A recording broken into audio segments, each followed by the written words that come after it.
మీ అందరికీ మన ప్రభువును ప్రియరక్షకుడు ఏంటి యేసుక్రీస్తు వారి నామములో అందరికీ వందనాలు, అందరికీ శుభాలు తెలియజేస్తున్నాను. అలాగే ఆన్లైన్లో వారికి కూడా వందనాలు, శుభాలు తెలియజేస్తున్నాను. ప్రియులారా, ఈ మండలకాల శిలువ ధ్యాన ఆరాధనలో ఇది ఎన్నో రోజు? 14వ రోజు. 13 రోజులు దేవుడు తన ఆత్మతో నడిపించారు. కనుకనే మనము 14వ రోజు కూడా ఎంతో సంతోషంగా, ఆసక్తికరంగా ఈ సన్నిధానానికి చేర్చబడి ఉన్నాం. మరొకసారి దేవునికి మంచిగా బిగ్గరగా స్తోత్రం చెల్లిద్దాం. హల్లెలూయా. చిన్న ప్రార్థన చేసుకొని ఈ యొక్క 14వ రోజు వాక్య పరిచర్యలోనికి మనం ప్రవేశిద్దాం, వాక్య ధ్యానం చేసుకుందాం. మరి దేవుడు మనకిచ్చినటువంటి ఒక చిన్న లేఖన భాగాన్ని మనం చదువుకుందాం. నిర్గమాకాండము 3వ అధ్యాయము, నిర్గమాకాండము 3వ అధ్యాయము 8వ వాక్యము. కాబట్టి ఐగుప్తీయుల చేతిలో నుండి వారిని విడిపించుటకును, ఆ దేశంలో నుండి విశాలమైన మంచి దేశమునకు, అనగా కానానీయులకు, హిత్తీయులకు, అమోరీయులకు, పెరిజ్జీయులకు, హివ్వీయులకు, యెబూసీయులకు నివాస స్థానమైన పాలు తేనెలు ప్రవహించు దేశమునకు వారిని నడిపించుటకును దిగివచ్చి ఉన్నాను. దేవునికి స్తోత్రం చెప్దాం. హల్లెలూయా. వారిని నడిపించుటకు దిగివచ్చి ఉన్నాను. ప్రార్థన చేసుకుందాం. కనికర పూర్ణుడా, కృపా సత్య సంపూర్ణుడా, మరొకసారి నాయన నీ పాద సన్నిధిలో ఈ శిలువ ధ్యాన ఆరాధనలో 14వ దినాన్ని నా తండ్రి మేము ప్రారంభించుకున్నాం. ప్రార్థన ద్వారా ఇప్పుడు దాకా పాటల ద్వారా నేను మహిమపరచుకున్నాం తండ్రి. కొద్ది నిమిషాలు నీ వాక్యాన్ని ధ్యానం చేసుకోబోతూ ఉండగా నా ప్రభువా, నా దేవా, నా రక్షకుడా, మీరే ఈ యొక్క వాక్య పరిచర్యను జరిగించమని కోరుకుంటున్నాను. నాతో పాటు ఈ మాట చెప్తారా? పరిశుద్ధాత్మ దేవుడా, మీరు మాలో ఉండండి. పరిశుద్ధాత్మ దేవుడా, మీరు మాతో ఉండండి. పరిశుద్ధాత్మ దేవుడా, ఈ వాక్య పరిచర్యను మీరే జరిగించమని యేసు నామములో, యేసు నామములో, యేసు నామములో బ్రతిమలాడి వేడుకొనుచున్నాం మా పరమ తండ్రి. ఆమేన్. మంచిది. చదవబడినటువంటి లేఖన భాగంలోని ఆ యొక్క మాటను మళ్ళా మనం చూసుకున్నట్లయితే నిర్గమాకాండము 3వ అధ్యాయము 8వ వాక్యంలో, కాబట్టి వారిని ఐగుప్తీయుల చేతిలో నుండి, వారిని అంటే ఎవరు తల్లి? అది గుర్తుపెట్టుకోవాలి. ఐగుప్తుల చేతిలోంచి విడిపించబడింది ఎవరు? దేవుని బిడ్డలైన ఇజ్రాయేలీలు. కనుక ఇజ్రాయేలీలను విడిపించుటకు ఆ దేశంలో నుండి, అంటే ఐగుప్తు దేశంలో నుండి విశాలమైన మంచి దేశమునకు, అనగా ఎంతమందికి అనగా అంటే విశాలమైన దేశమునకు అంటే అనగా అని అక్కడ చెప్తున్నారు చూడండి.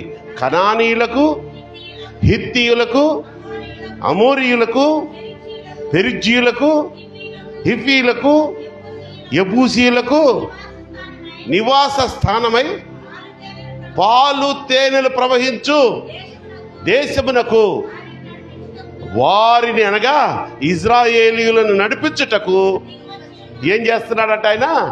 ఏం చేస్తున్నాడు? కొట్టాల చప్పట్లు గట్టిగా కొట్టాలా. దేవుడంట దిగి వచ్చి ఉన్నాను అంటున్నాడు.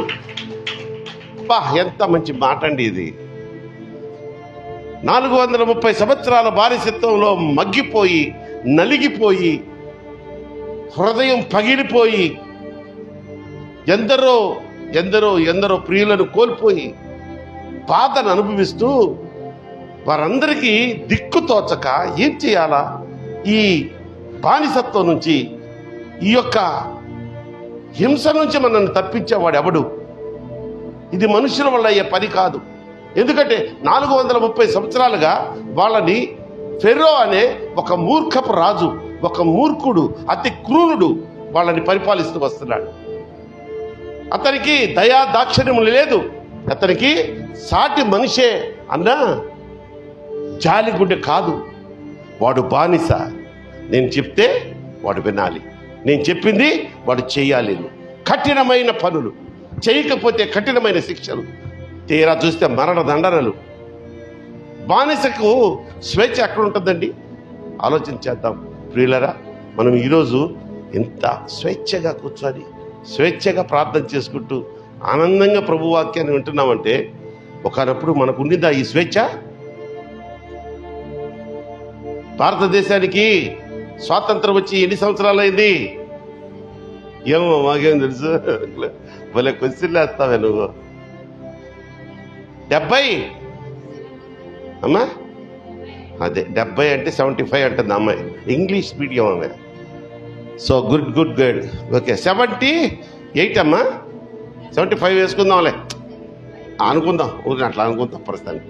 ఈ లోపల మీరు గూగుల్ ఎవరైనా వెతికేయండి. 75 సంవత్సరాలు అయింది మనకి స్వాతంత్రం వచ్చి. అంటే స్వాతంత్రం వచ్చి 75 సంవత్సరాలు అంటే స్వాతంత్రానికి ముందు నువ్వెవరమ్మా సరిత? చెప్పు, నువ్వెవరు? మీ ఆయన ఎవరు? మీ అత్తగారు ఎవరు? మీ అమ్మ నాన్నలు ఎవరు? అప్పటికే పుట్టుంటే వీళ్ళిద్దరు ఏది 70 సంవత్సరాల క్రితం ఊహించుకో. సరిగాడు పనిగాడు పడుగాడి కడుపులో పుట్టట్టు ఊహించుకో. అప్పుడు వాళ్ళిద్దరు ఏమవుతారు? బానిసలు. ఎవరికి బానిసలు? ఎవరికి బానిసలు? బ్రిటిష్ సామ్రాజ్యం, రవి అస్తమించని బ్రిటిష్ సామ్రాజ్యానికి బానిసలం అంట మనం. వాళ్ళని మామూలుగా హింసలు పెట్టలేదు తల్లి, మనల్ని బూట్లు నాకిచ్చారంట వాళ్ళు. మన స్త్రీల మీద అత్యాచారం చేసి, ఇకేమిలే ఒక రకంగా పోలిస్తే కొంచెం కలర్ తక్కువైనా భారతీయుల్లో ఉన్న ఆ చక్కనిదనం, స్త్రీలలో ఉన్న ఆ సున్నితత్వం ఈ ఇంగ్లీష్ వాళ్ళలో ఏముంటుందండి? పాలిపోయిన రంగు వేసుకొని ఇంత పొడుగులు ఉంటారు మా తల్లులు, ఇంత పొడుగు మొఖాలు వేసుకొని ఉంటారు. మా తల్లులు ఎంత చక్కగా ఉన్నారు మా పిల్లలు. ఈ చక్కదనితనాల్లో ఇంకా అతి చక్కని వాళ్ళని చూసి వాళ్ళకి ఇష్టమున్నా లేకపోయినా బానిసత్వం, కొరడాలతో కొట్టడం, లేకపోతే తుపాకులతో కాల్చేయడం. మనం చదివి ఉంటాం, ఎన్నో సినిమాల్లో కూడా చూసి ఉంటారు మీరు. ఈ స్వాతంత్రం అంటే జనరల్గా అటువంటి చూడం మనం. స్వాతంత్రం ఎలా వచ్చింది, బానిసత్వం ఎందుకు చూస్తాం మనం? మనం ఏదైనా చూసాము అంటే ఏం చూస్తాం? పుష్ప, రాధేశ్యామ్, ఇంకా చెప్పాలి తొందరగా. రెండేనా? భీమ్లా నాయక్ రీసెంట్గా అదే అదేదంటే మన భారతదేశానికి సంబంధించిన చరిత్రతో కూడిన సినిమా వచ్చిందనుకో, దానికేం పోతాంలే మామ, భీమ్లా నాయక్ పోదాం. మంచిదే, ఈ రోజుల్లో మీ ట్రెండ్ అలా ఉంది యువతి యువకులారా. కానీ ఒక్కసారి మన పితరులు అనుభవించిన ఆ యొక్క కఠినమైనటువంటి బానిసత్వం, మన పితరులంటే భారతదేశీయులే కాదు, ఇజ్రాయేలీయులు, దేవుని బిడ్డలు. అప్పుడంట వాళ్ళు ఒకే ఒక రెమెడీ వాళ్ళకి దొరికింది ఏంటంటే, సమాజముగా కూడుకుందాం మనం అందరం. ఏమండి, వాళ్ళు ఐగుప్తు దేశానికి ఇజ్రాయేలీలు వచ్చినప్పుడు ఎంతమందో తెలుసా ఎవరికైనా? ఇది జనరల్ క్వశ్చన్. జనరల్గా సండే స్కూల్ టీచర్స్ లేకపోతే తల్లుల్లో నేర్పించాల్సింది. ఇప్పటికైనా నేర్చుకొని మీ పిల్లలకి ఇటువంటి మంచి నేర్పిస్తూ ఉండండి. 6 లక్షల కాల్బలము కలిగినటువంటి ఇజ్రాయేలు జనము, అంటే కాల్బలం అంటే పురుషులు, స్త్రీలని కాల్బలం అనరు కదా. అంటే వాళ్ళకి భార్యలు, బిడ్డలు, తల్లులు, తండ్రులు చూస్తే 25 లక్షలు. 25 లక్షల మంది ఇది బయటకు వచ్చినప్పుడు, ఇజ్రాయేలు ఐగుప్తు చెరలోంచి బయటకు వచ్చినప్పుడు 25 లక్షల మంది ఇజ్రాయేల్ జనాంగం. కానీ అక్కడ కూడుకున్నప్పుడు ఫస్ట్ 430 సంవత్సరాలకు క్రితం ఒకే ఒక సంవత్సరంలో అనుకుందాం ఎంతమందో తెలుసా వాళ్ళు వచ్చింది? 70 మంది అంట. ఎంతమంది? 70 మంది. 70 మంది ఆ దేశంలో చేరితే వాళ్ళు ఎట్లా అంటే ఈ చీమల పొట్లు పెట్టినట్టు, ఇక చేపలు గుడ్లు పెట్టినట్టు పిల్లలు పెరిగిపోయి అసలు ఐగుప్తు దేశంలోని ప్రజల కంటే రెట్టింపైపోయారట. ఆ అభివృద్ధిని చూసి ఈ ఫెరో అనే దుర్మార్గపు రాజుకి భయము, మళ్ళీ ఈర్ష్య పుట్టి, ఏంటి మాధవి ఏం చెప్పాను? భయము, ఈర్ష్య. భయం ఉంటే పర్వాలా, ఈర్ష్య కూడా పుట్టిందాడికి. పుట్టి వీళ్ళని బానిసలు చేయండి అని బానిసలు చేశాడమ్మ. ఎందుకు పనికిరాని వారు. అప్పుడు అది తట్టుకోలేక వారు విలపిస్తూ ఈ 70 మంది 6 లక్షల మంది అయిపోయారు కదా, 6 లక్షల మంది కాలువ ఉంటే 25 లక్షల మంది అయ్యారు కదా, ఆ 25 లక్షల మంది ప్రభువా అని చెప్పి మొర్ర పెట్టడమేనట్టు, ఇక వేరే పనే లేదు. కన్నీరు కార్చడం, ఎన్నాళ్ళు బాకీ శ్రమ, ఎన్నాళ్ళు ఓర్చుకోమంటావు ఈ బానిసత్వాన్ని, ఎన్నాళ్ళు ఈ కఠినమైనటువంటి ఈ చరళమం ఉంచుతావు నాయన అని అప్పుడు తెలుసుకొని ప్రభువుని మొరబెట్టడం ఆలపిస్తే, అప్పుడు ప్రభువారు ఏం చేశారు? ఒక నాయకుడిని ఎన్నుకున్నాడు. ఒక నాయకుడిని ఎన్నుకొని ఆ నాయకుని ద్వారా ఈ ఇజ్రాయేలు జనాంగం పడుతున్న శ్రమలలో నుంచి, బానిసత్వంలోంచి, ఆ కట్టుబాట్లలో నుంచి నేను విడుదల కలుగ చేస్తాను, నేను వాగ్దానం ఇచ్చిన పాలు తేనెలు ప్రవహించుతున్నటువంటి ఆ యొక్క దేశంలోనికి వారిని నడిపిస్తాను. అందులో ఎవరెవరు ఉన్నారో తెలుసా అని మనం ఇప్పుడు చదువుకున్నామే 8వ వాక్యము 3వ అధ్యాయము నిర్గమకాండములో. అక్కడ అన్ని చెప్పి లాస్ట్కి అంటాడు దేవుడు, అదేనమ్మా, అమోరీయులు, పెరిజీయులు, హివ్వీయులు, యెబూసీయులకు నివాస స్థానమైన పాలు తేనెలు ప్రవహించు దేశమునకు వారిని నడిపించుటకు నేను దిగి వచ్చి ఉన్నాను. దేవునికి స్తోత్రం చెప్తాం. హల్లెలూయా. ఎక్కడ ఆక్రందన ఉంటుందో, ఎక్కడ సమస్య ఏర్పడుతుందో, ఎక్కడ ప్రభువు నామాన్ని స్తుతించి ఆయన మీద ఆధారపడతారో అక్కడికి ఆయనే దిగి వస్తాడట. అది కేవలం ఇదేదో మిమ్మల్ని ధైర్యపరిచేదానికి కళ్ళబొల్లి మాటలు చెప్పి 4 మాటలు వెళ్ళిపోవడానికి రాలేదు నేను ఇక్కడ. పరిశుద్ధ గ్రంథంలో యెహోవా తండ్రి మోషేతో చెప్తున్న మాట, నేను దిగి వచ్చి ఉన్నాను. దిగి వచ్చి ఊరికి అందరిని ఒకసారి చూసి, మా ఇళ్ళారా కళ్ళు తుడుచుకోండమ్మా, మా అమ్మలకి ఎక్కువ కన్నీళ్ళు వస్తాయి అని కళ్ళమ్మ నీళ్లు తుడిచి వెళ్ళిపోయాడా దేవుడు? కార్యం చేశాడా లేదా? ఎటువంటి కార్యం చేశాడు?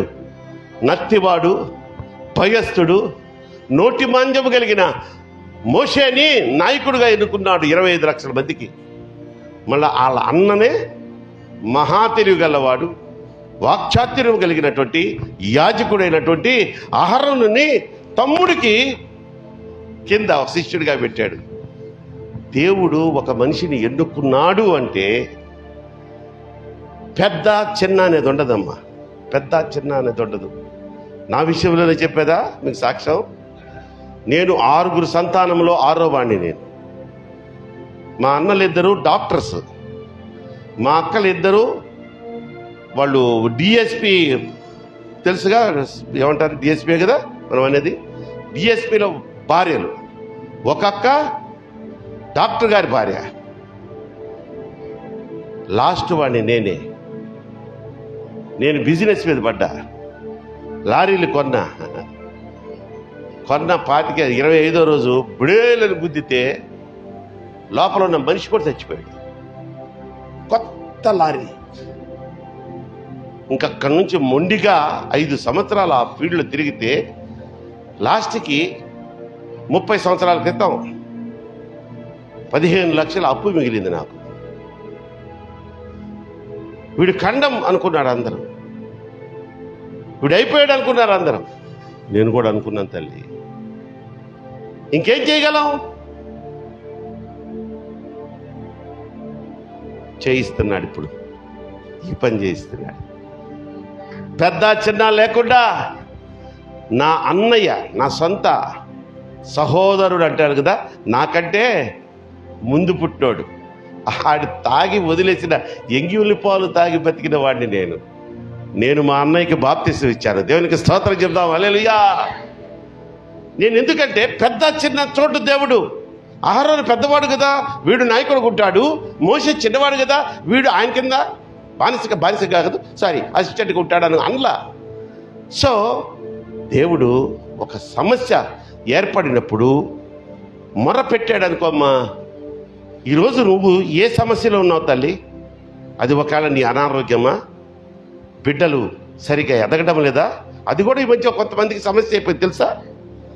బిడ్డల్లో ఎదుగుదల ఉండటంలా మానసికంగా ఎదగరు కొంతమంది బిడ్డలు, శారీరకంగా కొంతమంది బిడ్డలు బెదకరు. కొంతమందికి తలకాయ పెరిగిపోద్ది ఇంతలావున, బిడ్డ శరీరం సన్నగా ఉంటుంది. ఇక్కడ ఉంది కృష్ణ అంకులు, అటువంటి వాళ్ళ ఏమంటారు అన్నది హోమ్, కడుపు తరుక్కుపోద్ది తెలుసా మీకు. ఎప్పుడైనా పోయారా? రండి, నేను తీసుకెళ్తా. మీరు వెళ్ళారమ్మా? ఏంటమ్మా వాళ్ళకి సేవలు చేస్తున్నారు, వాళ్ళనేమనాలా? మదర్ తెరీసా బ్యాచ్ సిస్టర్స్ వాళ్ళది మళ్ళీ మురుసుకుంటా వాళ్ళని, వాడు అంటాడు, తినకపోతే వాడు ముద్దాడి మరి అన్నాలు పెట్టడం, పాలు. ఇంత పిల్లకాయలమ్మా, ఇంత పిల్ల తలకాయ చూస్తే ఎంత ఉంటుంది, కాళ్ళు చేతులు సన్నగా ఉంటాయి. ఇటువంటి సమస్యతో ఉన్నారా? లేదు ఇంట్లో బిడ్డలు అసలు చదువులో వెనకబడి ఎంత తోమువండి, లేకపోతే ఎన్ని ట్యూషన్లు పెట్టించు, ఇంటికి రప్పించు ట్యూషన్లకి, బళ్ళు కదలవు, వేలు జబ్బులు అయిపోతూ ఉంటాయి డబ్బులు తల్లిదండ్రులకి. ఈడ చూస్తేనేమో 35 మార్కులే. అదా నీ సమస్య? పెన్నిగాడు చదువుకోవాలని ఉంది వాడికి, వాళ్ళ తారాంకులేమో పానీయుడు, వాడికి అది సమస్య. వాడు పెట్టాలి మోకాలేసా, ప్రభా తారాంకులు మనసు మార్చని. అమ్మా నేను చెప్తున్నాను, అన్ని లక్షల మంది ఒక దగ్గర కూడి 430 సంవత్సరాల బానిసత్వం నుంచి మాకు విడుదల లేదా, మమ్మల్ని కరుణించవా ప్రభు అని కేకలు వేస్తూ కన్నీరు గారుస్తూ ప్రార్థన చేసినప్పుడంట ఆయన దిగి వచ్చాడంట వాళ్ళ దగ్గరికి. ఎవరి దగ్గరికి వచ్చాడు? సమస్య ఏంటి? బానిసత్వం. ఆ సమస్యలోకి ఆయనే దిగి వచ్చి ఆయనే మోషాన్ని ఏర్పాటు చేసి ఆయనే ఆ బానిసత్వపు చెరల నుంచి వారికి విడుదల కలుగజేసి వారు పాలు తేనెలు ప్రవహించు కానాన్ అనే దేశానికి నడిపింపబడ్డారు. కొట్టు చప్పట్లు గట్టిగా.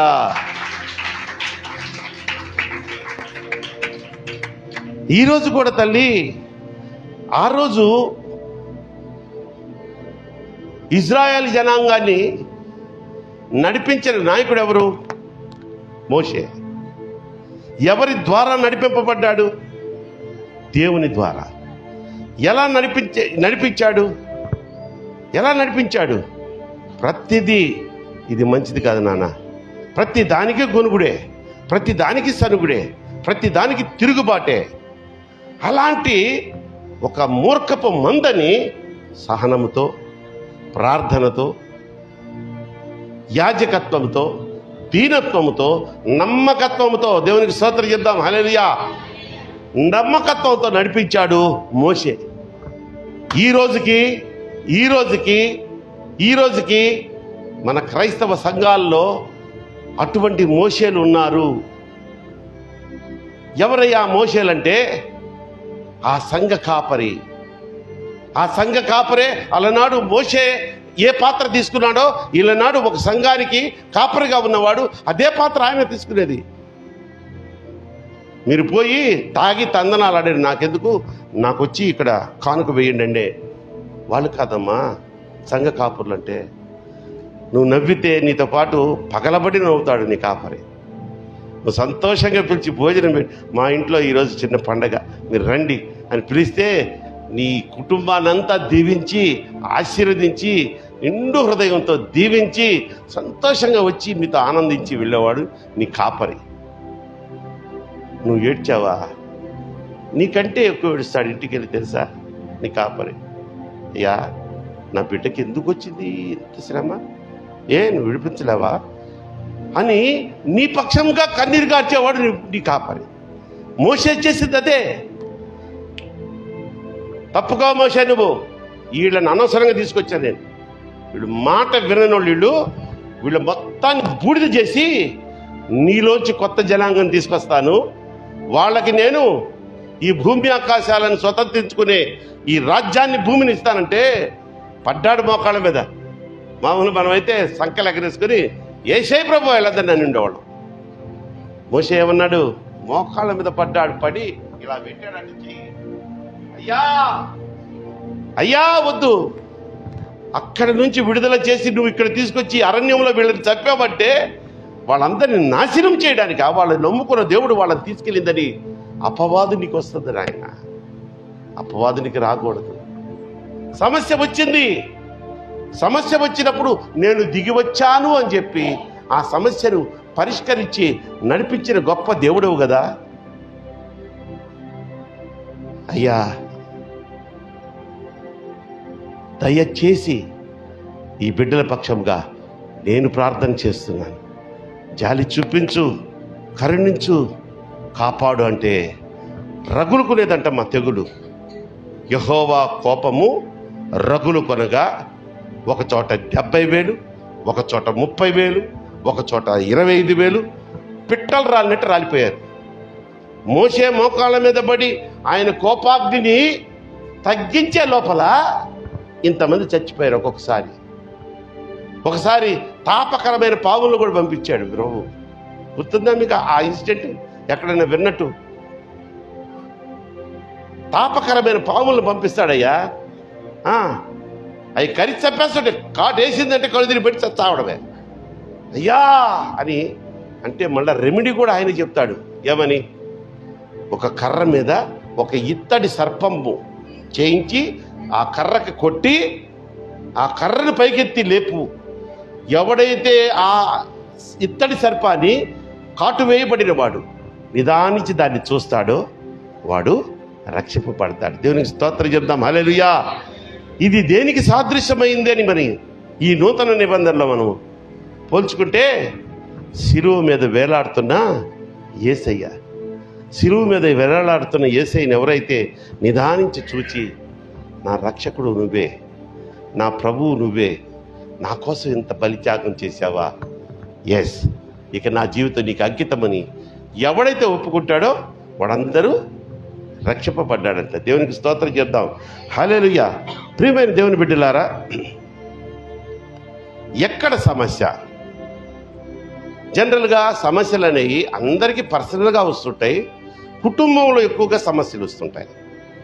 కుటుంబంలో సమస్యలు రావడానికి కారణం ఎందుకు చెప్పంటారా? సారాబాబు అయ్యా వింటున్నావా? కుటుంబంలో కలహాలు, శోధనలు రావడానికి కారణం ఏంటంటే కుటుంబ ఆరాధన లేకపోవడం అంటమ్మా. కుటుంబ ఆరాధన అంటూ జరిగితే నువ్వు గట్టిగా కాకపోయినా చిన్నగానైనా ప్రభువుని ఆరాధిస్తావా? ప్రభువుకు మొరపెడతావా? నీ మొరను ఆలకించేదానికి ఆయన దిగొస్తాడా? ఎక్కడుందండి? ఎట్టి కుటుంబ ఆరాధనలో మేము మొరపెడితే లేక పాట పాడితే ఆయన దిగి వస్తాడా?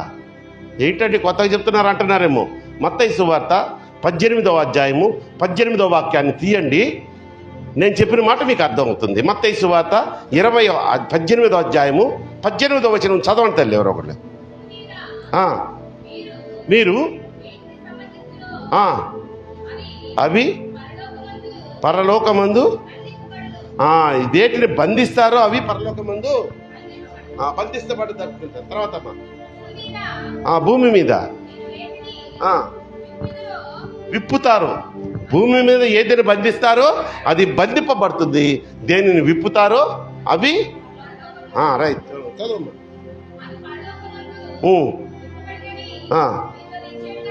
మీతో నిశ్చయంగా చెప్తున్నాను. ఎవరితో చెప్తున్నాడు? శిష్యులతో చెప్తున్నాడు. అక్కడ ఎవరు చెప్పారు ఈ మాట? మత్తయి, మార్కు, యోహాను, లూకా కాదు, యేసు ప్రభు వారు చెప్తున్న మాట. చదువమ్మా. మరియు ఇది చాలా ప్రాముఖ్యమైనది. వినండి. మరియు మీలో ఇద్దరు ఒక్క ఒక్కడ కాదు, ఇద్దరు. కుటుంబ ప్రార్థన అంటే కనీసం ఇద్దరు ఉండాలిగా, భార్యాభర్తను ఉండాలిగా. పిల్లోడు ఏదైనా సినిమా పోయినా, పిల్ల ఏదైనా స్పెషల్ క్లాస్ పోయినా భార్యాభర్త అనేది ఉండాలి కదా. సో మీలో ఎవరు ఇద్దరు తాము వేడుకొనునో తాము వేడుకొను దేని గురించి అయినానో ఏకీభవించడం తెలుసు కదా. భార్యాభర్త. అయ్యా ఈరోజు మన చిన్నోడు గురించి ప్రార్థన చేద్దాం. అయ్యా వాడిని మాట వింటలేదు, వాడికి ఫస్ట్ మార్క్ రావట్లేదు, ఎప్పుడు చూసినా బి గ్రేడ్ పట్టుకో చేయబట్టు అని, ప్రభువా యేసయ్యా ఇదిగో కుటుంబమైన భార్యాభర్తలమైన మేము మా చిన్న కుమారుడు గురించి ప్రార్థన చేస్తున్నాం, ఏకీభవిస్తున్నాం. ఇద్దరం ఏకీభవించి ఒకే విన్నపం చేస్తున్నాం.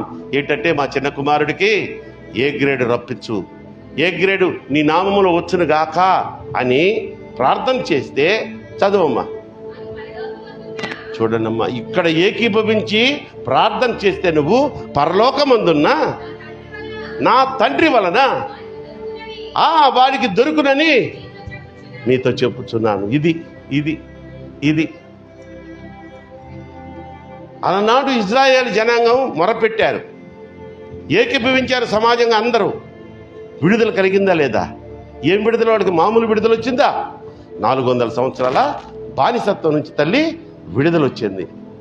ఈనాడు నువ్వు చిన్న కుటుంబం, ఒక భార్య భర్త అండ్ 2 పిల్లలు అనుకుందాం.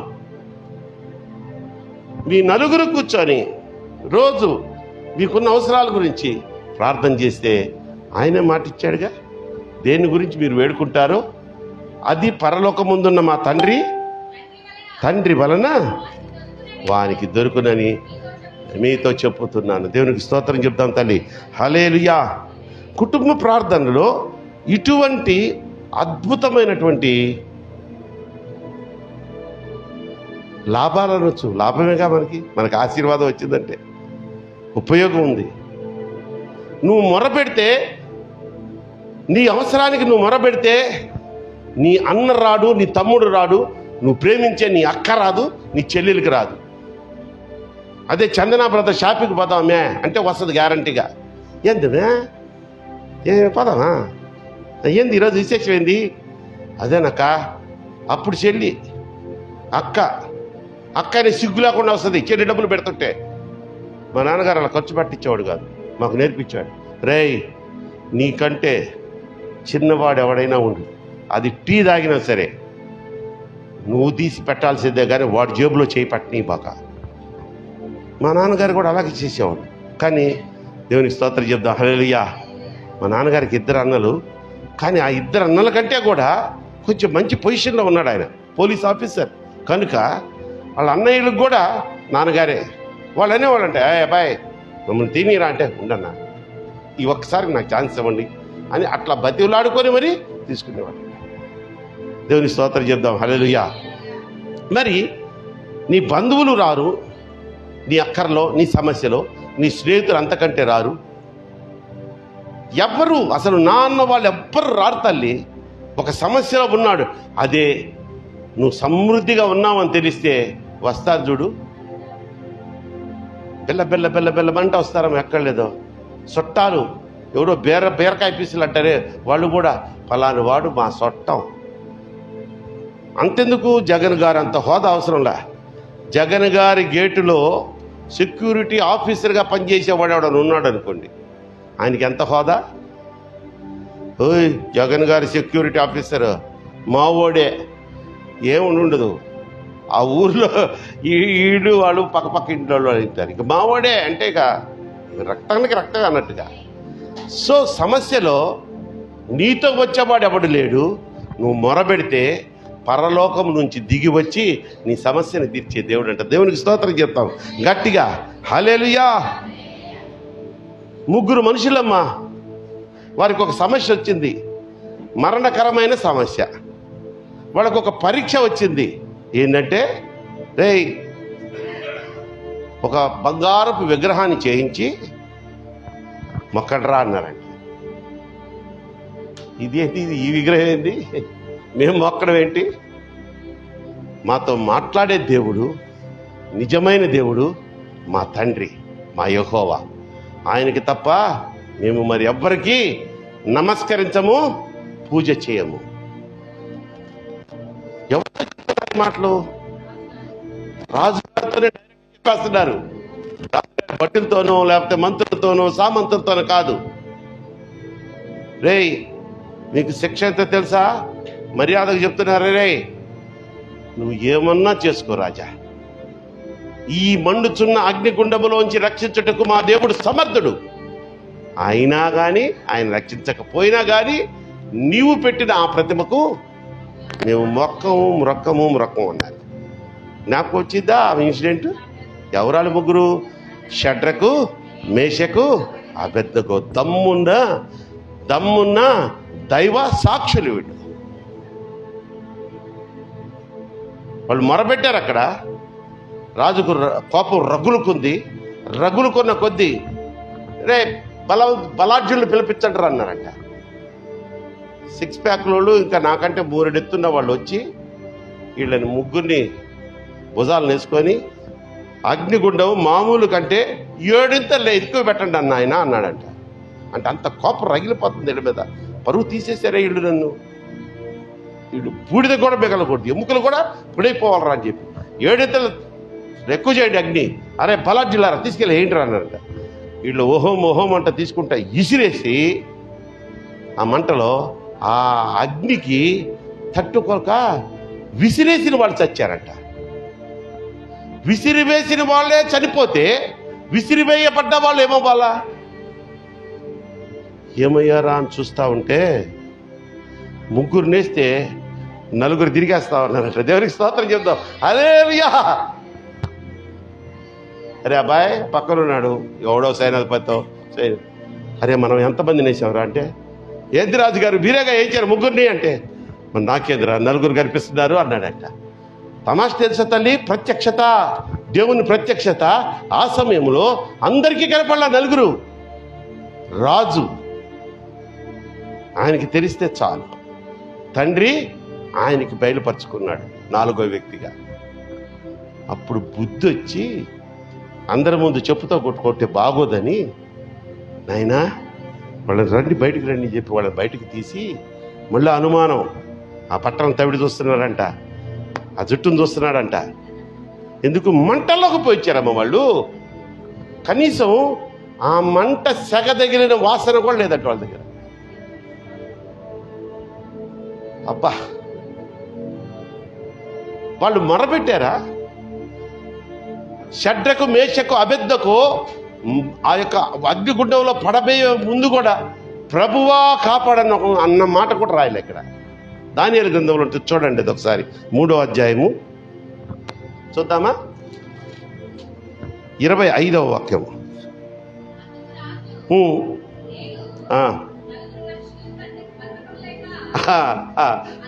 ఆగు తల్లి. 4 మనుషులు బంధకములు లేక, వీళ్ళని వేసే ముందంటమ్మా బంధకాలతో కట్టేశారంట, చైన్స్ తోటి. ఎందుకు? గబుక్కున ఆ అగ్నిలోంచి ఇదిలిచుకొని పారిపోతారేమో అని చెప్పి చైన్స్తో కట్టి బంధకాలతో వేస్తే 4 మనుషులు బంధకములు లేక. చదవమ్మా. వారికి హాని ఏమీ కలుగలేదు. 4వ వాని రూపం దేవతల రూపం. అంటే ఆ రాజుకు అవగాహన కాలేదు. దేవతల రూపం అంటే ఎవరు? దేవుడే, యెహోవా తండ్రి దిగి వచ్చాడు. సమస్య వచ్చింది, వాళ్ళు నిలబడ్డారు. వాళ్ళు కేకలు వేసి గగ్గోలు పెట్టి ప్రార్థనలు చేయకపోయినా యేసయ్య ఆ సమస్యలోకి దిగి వచ్చాడు. ఆ సమస్య నుంచి వారికి విడుదల కలిగజేశాడు. దేవునికి స్తోత్రం చెప్దాం. హల్లెలూయా. అలాగే పేతురు ఆ రోజు రాత్రి బంధింపబడ్డాడు. దానికి ముందు చదువుదామా? అపోస్తుల కార్యములు చూద్దామమ్మా, ఒకసారి చూద్దాం. అది అపోస్తుల కార్యాలు తీయండి, 12వ అధ్యాయము.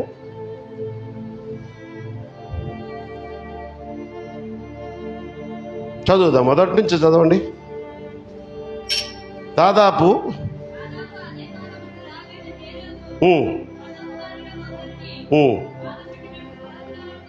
సంఘపు వారిలో అంటే ఎవరే సంఘం?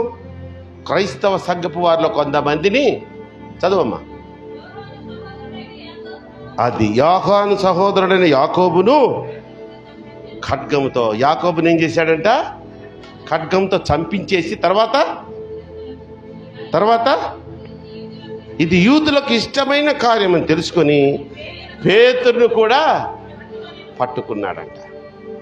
పేతురును కూడా పట్టుకొని ఈ సంఘపు వారిని అంటే క్రైస్తవ సంఘం వారిని క్రీస్తు అనే కొత్త మత బోధ, కొత్త మార్గము మొదలుపెట్టిన ఈ సంఘపు వారిని హింసించి చంపితే అది ఎవరికి ఇష్టమంట? యూదులకు ఇష్టమైన చర్య. కానీ అక్కడ పేతురు దొరకగలని చంపాలనుకుంటే ఆయనకి ఒకటి అడ్డొచ్చింది. ఏంటంటే ఆ దినము పులియని రొట్టెల పండుగల దినము. అందుకని అప్పుడు ఈ చంపడాలు, శిక్షించడాలు, మరణదండలు అమలు చెయ్యరు. దేవునికి స్తోత్రం చేద్దామా? హల్లెలూయా. అందుకని ఆయన చెరసాల్లో వేసినప్పుడు సంఘమంతా ఏం చేసింది? సంఘం అంటే ఇప్పుడులాగా లేదు కదమ్మా. అది ప్రథమ దినాల్లో జరిగినటువంటి ఒక సంఘటన, ప్రారంభ దినాల్లో జరిగిన సంఘటన కనుక ప్రియమైన దేవుని బిడ్డలారా, అప్పుడు సంఘము ఆసక్తిగా అత్యాసక్తితో, అది 5వ వాక్యం అనుకుంటే, పేతురు చెరసాలలో ఉంచబడెను, సంఘమైతే అతని కొరకు అత్యాసక్తితో దేవునికి ప్రార్థన చేయుచుండెను. యెహోవా నీ నామము ఎంతో ఘనమైనది, ఎంతో ఘనమైనది, ఎంతో ఘనమైనది. ఫోటో ఎంతో విలువైనది, విలువైనది, ఎంతో. చెరసాలలో వేసిన సంకెళ్ళు బిగించిన, చెరసాలలో వేసిన సంకెళ్ళు స్తోత్ర. సంఘము ప్రార్థి సంఘమా మీ బలమైన ప్రార్థన, మీ ప్రార్థన ఎంత బలమైనదో తెలుసుకో. సంఘము ప్రార్థించగా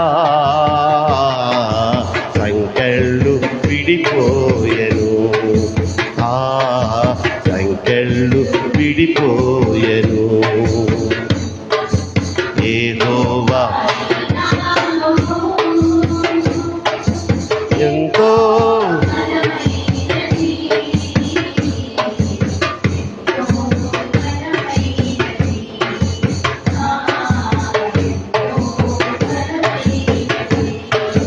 యేసయ్యా నీ నామము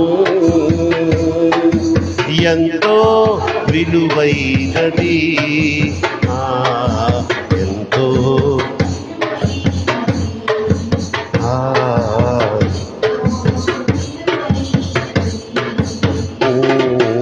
ఎంతో విలువైనది, ఎంతో బలమైనది. ప్రియమైన సంగమా, ఇక్కడ జరిగిన సంఘటనను బట్టి మనం నేర్చుకోవాల్సిన పాఠం ఏంటయ్యా అంటే, మనల్ని మనం ధైర్యపరచుకోవాల్సినటువంటి విషయం ఏంటయ్యా అంటే, ఆ యొక్క మర్మం ఏంటయ్యా అంటే, పేతురు ఎక్కడున్నాడు? చెరసాలలో ఉన్నాడు. సంఘం ఎక్కడుంది? ఎక్కడో ఒక ఇంట్లో చేరి గజ గజ గజ గజ వణుక్కుంటూ, ఇంకా నెక్స్ట్ నువ్వేనేమో బాబాయ్, నువ్వేనేమో చిన్నాయన, నువ్వేనేమో తమ్ముడు అనుకుంటూ ప్రార్థన మాత్రం చేస్తున్నారు. విశ్వాసం లేదు వాళ్ళకి. అరే, చెరసాలలో వేయబడి సంకెళ్లతో బంధించబడినటువంటి పేతురు, అందులో 14 మంది. ఆ రోజుల్లో ఒక మనిషి కాపలా ఉంటేనే చాలా గొప్ప. అలాంటిది పేతురుని బంధించి 14 మంది చుట్టూ కాపలా ఉన్నారంట. ఇక ఆయన ఎప్పుడు బయటకు వచ్చేది అనుకుంటూ అల్ప విశ్వాసంతోనే ప్రార్థన చేస్తున్నారు, అలసిపోతున్నారు, ప్రార్థన చేస్తున్నారు. అప్పుడు దేవుడు తన దూతను పంపించి అలసిపోయి నిద్రపోతున్న ఆ గొలుసులు సంఖ్యలు వేసుకొని ఆ ఇరుకు పట్టిపోయినటువంటి గాలిడని ఆ జైల్లో ఆ చెరసాలలో పేతురు గారు ఉంటే వచ్చి తట్టి లేపిందంట దూత. లే అని ఉలిక్కిపడి లేచి, ఆయన స్వప్నం అనుకుంటున్నాడంట కళ. లేస్తే ఆయన లేచిన వెంటనే ఏమైంది? ఫస్ట్ సంకళ్ళు ఊడి పడిపోయాయి. ఇంక పద అని చెప్పి తీసుకొని ఆ యొక్క అసలు ఆ ప్రాంతము ఆ కవినంటారు ఊరు ప్రాకారం అవతలకు దాటిచ్చేసింది. దేవునికి స్తోత్రం చెప్తాం. హల్లెలూయా. సమస్య వచ్చింది ఎక్కడ? చెరసాలలో పేతురు ఉన్న దగ్గర. ప్రార్థన చేసిన వాళ్ళు ఎక్కడున్నారు? ఎక్కడో ఒక ఇంట్లో ఉన్నారు. ఎక్కడో నువ్వు చేసే నీ ప్రియుల గురించి నువ్వు చేసే ప్రార్థనకు తప్పకుండా జవాబు ఇస్తాడు. ఆ సమస్యలోకి ఆయన దిగిపోతాడు. అదే మన దేవుని యొక్క ప్రత్యేకత. మంచి స్తోత్రం చెప్దాం. హల్లెలూయా. ఇది ఎలాగయ్య అంటే, నీ ప్రియులు ఎవరన్నా అమెరికాలో ఉన్నారనుకోండి, నేను పెజ్జోనిపేటలో ఉన్న నా ఇంట్లో కూర్చొని, ప్రభువా అన్నయ్య అక్కడ ఉన్నాడయ్యా, వదిన ముందయ్యా, 2 పెట్టెలు కూడా ఉన్నారయ్యా, ఇంకో మేనలు ఉన్నారయ్యా అని ఇక్కడ నేను ప్రార్థన చేస్తూ ఉంటే దేవుడు అమెరికాకి, ఇక్కడికి నా దగ్గర రాడు, ఆయన అమెరికాకి వెళ్ళి అక్కడ కార్యం చేస్తాడట. దేవునికి స్తోత్రం చెప్దాం. హల్లెలూయా. నువ్వు చాలామంది చాలా కొద్ది విశ్వాసం అనాలో లేకపోతే అసలు బుద్ధిహీనత అనాలో ఇటువంటి చిన్న చిన్న విషయాలను అర్థం చేసుకోక అలుగుతూ ఉంటాం, ఏడుస్తుంటాం. సమస్యలనే రాకుండా ఎవరికి ఉండవు తల్లి. కానీ నీ సమస్యలో ఎవరికి చోటు ఇవ్వాలి, ఎవరికి మొరపెట్టాలి? మహాశక్తివంతుడైన యేసయ్యను పిలువు, మొరబెట్టు. ఆయన వాగ్దానం ఇచ్చాడుగా. అబ్బాయి ఒక్కడైతే కుదరదు, ఇద్దరు ఉండాలయ్యా నాకు అన్నాడు. ఇద్దరు ఏమి చేయాలంట? ఏకీభవించాలా ఒక విషయమే. ఏ విషయం? ఇదిగో ఇందిరా ఆంటీకి మోకాలు నొప్పి, అది తగ్గిపోవాలా.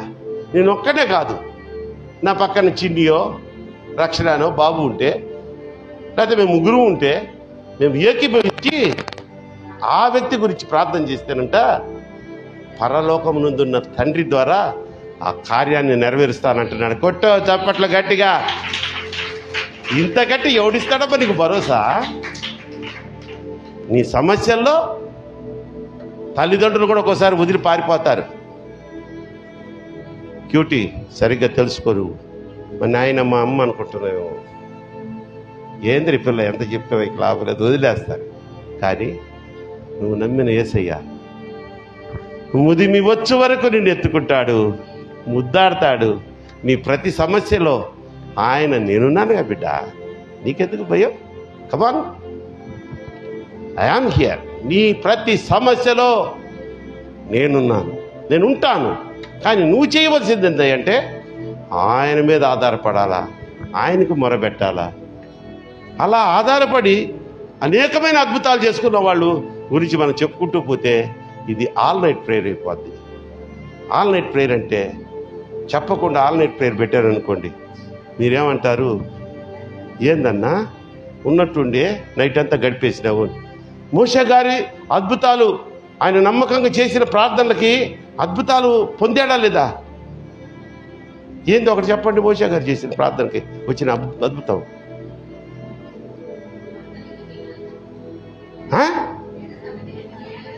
అదే తల్లి, ఫస్ట్ రావాల్సింది అదే మీ నోటి నుంచి. ఏదో చీల్చిపడేశాడుగా దేవుడు ఎర్ర సముద్రాన్ని పాయలుగా, అదొక్కటి చాలు. ఈ రాత్రి అంతా చెప్పుకోవచ్చు అద్భుతం గురించి. బండతో మాట్లాడు మోషే అంటే ఫస్ట్ మాట్లాడాడు, తర్వాత కొట్టాడు, ఆ తర్వాత సాగేది. నీళ్లు పోయి 10 మంది గుట్టుకొని తాగి బోరు కొడతా ఉంటే వస్తుంటే అలా వచ్చాయి నీళ్ళు. 25 లక్షల మందికి సప్లై. దేవునికి స్తోత్రం చేద్దాం. Hallelujah. Without current, without motors. ఇప్పుడు మొన్న మిట్ట మధ్యాహ్నం 12 గంటలకు మాకు నీళ్ళు అయిపోయినాయి ట్యాంకులో. కింద మోటార్ వేసారు. సాయంత్రం 4 గంటల దాకా మోటార్ పుంగని కొడుతుంది. బాత్రూమ్ పోయి నిప్పు తిప్పుతుంటే చుక్కలేదు. కొంచెం పైకి ఎక్కే టైప్ పేపర్ దాన్ని ఏంది ఎక్కుతుంది లేదు, అటు తిప్పితే కొంచెం ఎక్కుతున్నట్టుగానే అంటే 12 to 4 hours మోటార్ వేసిన చుక్క నీళ్ళు ఎక్కల. విషయం ఏంటంటే కింద ట్యాప్ తిప్పేసిందంట. అడుగున ఆ మోటార్ పక్కన ఒక ట్యాప్ ఉంటుందిరా, దాన్ని ఎవడో తిప్పేశాడంట. వచ్చిన నీళ్ళు వచ్చినట్టే కాలంలోకి పోతుంది. 4 hours 4 గంటలు ఎంత కరెంటు వేస్ట్. ఏసీ ఇస్తే అలా ఇస్తాడు, without current and without motor pumps. సమృద్ధి. 25 లక్షల మంది తాగగా ఇంకా ఆ పరిసర ప్రాంతాలు కూడా నిండిపోయి చెరువులు అయిపోయి ఉంటాయి. మళ్ళీ వీళ్ళు ఏదో ఓడబెడుతుంటారా? అయ్యా మోసే నైనా నువ్వు ప్రతిసారి వచ్చి నా దగ్గర తీరమైన ఫేస్ వేసుకొని మోకరించి చూడబాకే అంటాడనమాట. అది జాలి కలిగిన యేసయ్య కర్తల్లి, అంతే కదా. ఆ జాలి కలిగిన గుండెలోంచి ఆ జాలి కలిగిన ప్రేమను ఇంకా మనం పొందలేకపోతూనే ఉంటాం. ఫైనల్ పాయింట్ ఇది. నీ కన్నీరు చూస్తే ఆగలేడు, నువ్వు కొంచెం ఇబ్బందికరంగా మాట్లాడితే చూడలేడు, నువ్వు బాధపడితే అస్సలు తట్టుకోలేడు. అంత జాలి కలిగిన యేసయ్యను వినియోగించుకోవడం మనకి తెలియట్లేదంట. ఎలా వినియోగించుకోవాలండి? సువార్తను నమ్మాలి. ఆయన బలియాగాన్ని ముందు మనం ఒప్పుకోవాలి. పని పాట లేకుండా వచ్చాడు, శిలువ మీద మేకులేసి కొట్టారు, ప్రభు అన్నాడు, ఇక్కడ పొడిచారు, చచ్చిపోయాడు. ఇదా నీ సాక్ష్యం? అందుకు ఆయన వచ్చింది నిన్ను నన్ను పరలోకం చేర్చేదానికి. నీకు నాకు పరలోకం కాదు కదా, అసలు నరకానికి పోయే అర్హత కూడా లేదు మనం చేసిన పాపానికి. కానీ నిత్య నరకాగ్నిలోకి నా బిడ్డలు పోకూడదు. వీళ్ళకి పరలోకం నేను సిద్ధపరుస్తున్నాను, దాంట్లోకే రావాలి నా బిడ్డలు. ఇప్పుడు అట్ ప్రజెంట్ పాతాళము పరదేశు. మరణిస్తే నా బిడ్డలు పరదేశంలో ఉంటారు క్షేమంగా. 2వ రాకడలో నేను ఇదంతా ఎత్తుకొని పైకి పోయిందాకా. అప్పుడు ఏంటంటే ఆ యొక్క శిలువ త్యాగాన్ని మనం గుర్తించాలి. ఆయన మన కొరకు కాసిన రక్తాన్ని స్వీకరించాలి, నమ్మాలి, బాప్తిసం పొందాలి. ఈ ఒక్క మార్గంలో నువ్వు పోయినట్లయితే ఇక నీ మార్గములన్నిటిలో, నీ సమస్యలన్నిటిలో, నీ సంతోషంలో, నీ వేదనలో, నీ బాధలలో, నీ ఆనందంలో ఆయన చేయి పట్టుకొని నువ్వు ఏడిస్తే ఆయన ఏడుస్తూ, నువ్వు నవ్వితే ఆయన నవ్వుకుంటూ. ఈ మధ్య ఒక యూట్యూబ్లో వచ్చింది తమాషగా, యేసయ్య భలే నాకు అసలు ఎంత పట్టరాని ఆనందం వేసిందో. చిన్నపిల్లల్లాగా ఆడుకోవడం, లేదా సమ్ గ్రాఫిక్స్ చేశారు, చూడడానికి ఎంత బాగుందో. ఏడుస్తుంటే చూస్తూ ఉంటాడు ఎదురుగా వెళ్ళి యేసయ్య. అంటే అలా నవ్వుతూ, అంటే దేవున్నా కదా ఏట్రా ఏడుస్తున్నామని మళ్ళీ ఇటు తుడుస్తాడు. వండర్ఫుల్ ఆ షార్ట్ ఫిలిం అది. అందుకని అప్పుడప్పుడు నేను కూడా కొంచెం హృదయంలో భారంగా ఉన్నప్పుడు నన్ను చూసి అలాగే నవ్వుకుంటా ఉంటాడేమో, నా ప్రక్కనే ఉండి నవ్వుతున్నాడేమో నా ఫీలింగ్ వస్తుంది నాకు. ఎందుకంటే నిన్ను విడువను ఎడపాయను. కనుక ప్రియమైన దేవుని బిడ్డలారా, పారిపోయిందో యేసయ్యా నా దరిద్రం. దెబ్బమ్మడికి ఈరోజుతో మనందరికి ఉన్న దరిద్రాల్ని పారిపోవాలంట. దేవునికి స్తోత్రం చెప్తాం గట్టిగా, హల్లెలూయా. పారిపోయిందో యేసయ్యా నా దరిద్రం, కలిసి వచ్చింది అదృష్టం నీ దయ వలన. చప్పట్లు. పారిపోయిందో యేసయ్యా నా దరిద్రం, కలిసి వచ్చింది అదృష్టం నీ దయ వలన. పారిపోయిందో యేసయ్యా నా దరిద్రం, కలిసి వచ్చింది అదృష్టం నీ దయ వలన. నా అడుగెల్ల నేతిలో పడుచున్నది, నేననుకున్నది నెరవేరుచున్నది. నా అడుగెల్ల నేతిలో పడుచున్నది, నా అనుకున్నది నెరవేరుతున్నది. ఆడి పాడి ఆడి పాడాలని ఉంది యేసయ్యా, గంతులేయాలని ఉంది నీ సన్నిధిలో. ఆడి పాడాలని ఉంది యేసయ్యా, గంతులేయాలని ఉంది నీ సన్నిధిలో. ఫోటో పారిపోయిందో నాజరేతు యేసయ్యా, కలిసి వస్తుంది అదృష్టం నీ దయ వలన.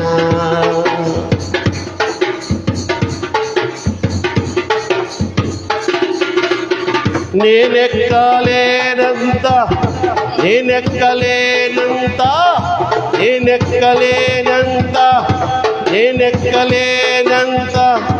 ఎత్తైన కొండను ఎక్కించుతున్నావు యేసయ్యా, ఎక్కించుతున్నావు యేసయ్యా, ఎక్కించుతున్నావు యేసయ్యా, ఎక్కించుతున్నావు. నేనెక్కలేనంత ఎత్తైన కొండను, నేనెక్కలేనంత ఎత్తైన కొండను ఎక్కించుతున్నావు యేసయ్యా, ఎక్కించుతున్నావు యేసయ్యా, ఎక్కించుతున్నావు యేసయ్యా, ఎక్కించుతున్నావు. అయ్యా అయ్యా అయ్యా యేసయ్యా, అయ్యా అయ్యా అయ్యా యేసయ్యా, స్తోత్రం. అయ్యా అయ్యా అయ్యా యేసయ్యా, అయ్యా అయ్యా అయ్యా యేసయ్యా, అయ్యా అయ్యా అయ్యా, అయ్యా అయ్యా అయ్యా యేసయ్యా, అయ్యా అయ్యా అయ్యా యేసయ్యా.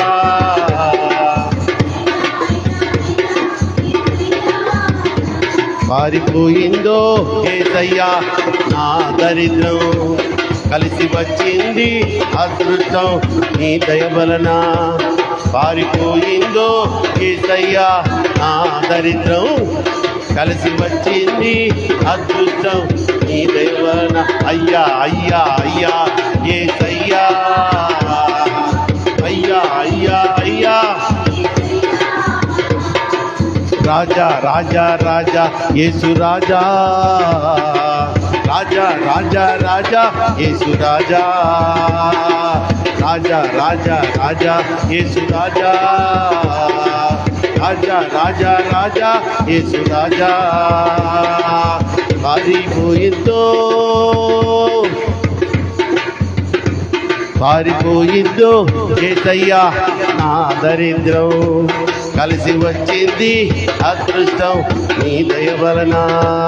పారిపోయిందో యేసయ్యా నా దరిద్రం, హల్లెలూయా, వచ్చింది అదృష్టం నీ దయ వలన.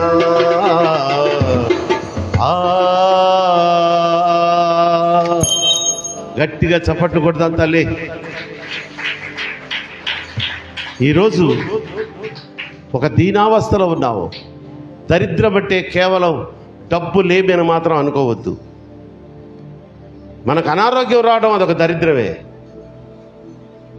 మన కుటుంబంలో ఒక అశాంతి రావడం నిజంగా దరిద్రమే. ఇటువంటి దరిద్రాలతో పోల్చుకుంటూ పోతే మన జీవితంలో ఎన్నో ఉన్నాయి. కనుక దేవుడు మాట్లాడుతున్నాడు, నీ దరిద్రం ఏదైనా సరే అది పారిపోవాలంటే దా నన్ను ఆశ్రయించు, నాకు మొరపెట్టు. 430 సంవత్సరాలు బానిస చెరలో ఉన్నటువంటి ఇజ్రాయేల్ నేను విడిపించానే. అగ్నిగుండంలో సలసల కాగుతున్నటువంటి అగ్నిగుండంలో పడవేయబడిన షడ్రకు మేషకపు అబేద్నెగోలను కాపాడనే.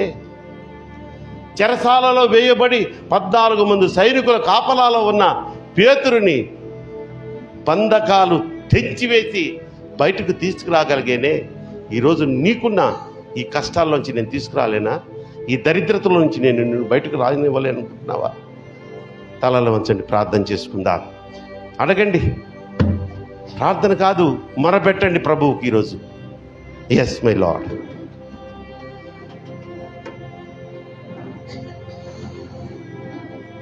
షడ్రకు, మేషకు, అబేద్నెగోలు వారి దేవుని శక్తి చూపించారు.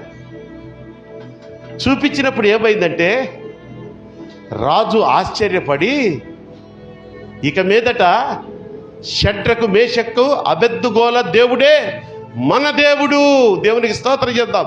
హల్లెలూయా. భారతదేశం గురించి కూడా అలాగే ప్రార్థన చేద్దాం. భారతదేశంలోని ప్రతి బిడ్డ వాళ్ళ అమాయకత్వాన్ని బట్టి అన్ని దేవతలను పూజిస్తున్నారు. కానీ నిజంగా దేవుని శక్తి కానీ వారు తెలుసుకుంటే నీ భక్తి నా భక్తి ఏం పనికొస్తుంది? మన సహోదరుల ముందు, మన హైందవ సహోదరులు, ముస్లిం సహోదరులు, జైనులు, బుద్ధిస్టులు వాళ్ళు చేసే నిష్ఠ పూజలు, నిష్ఠ భక్తి, వారి ముందు మన భక్తి ఏంటండి?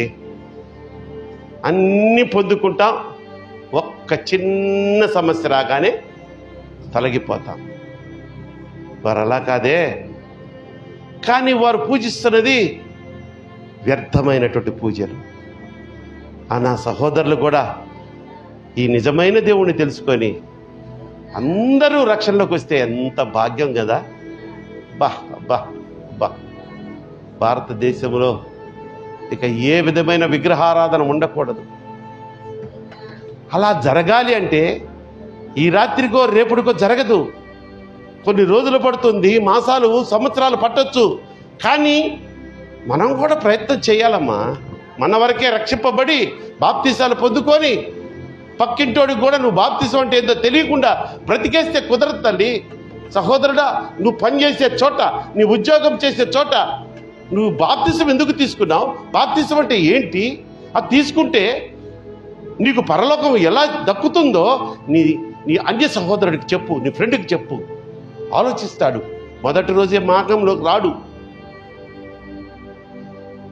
అలాగే నీకు ఒక సమస్య వచ్చింది, ఆ సమస్యను పట్టుకొని కుంగిపోయి ఏడుస్తూ కూర్చోకు.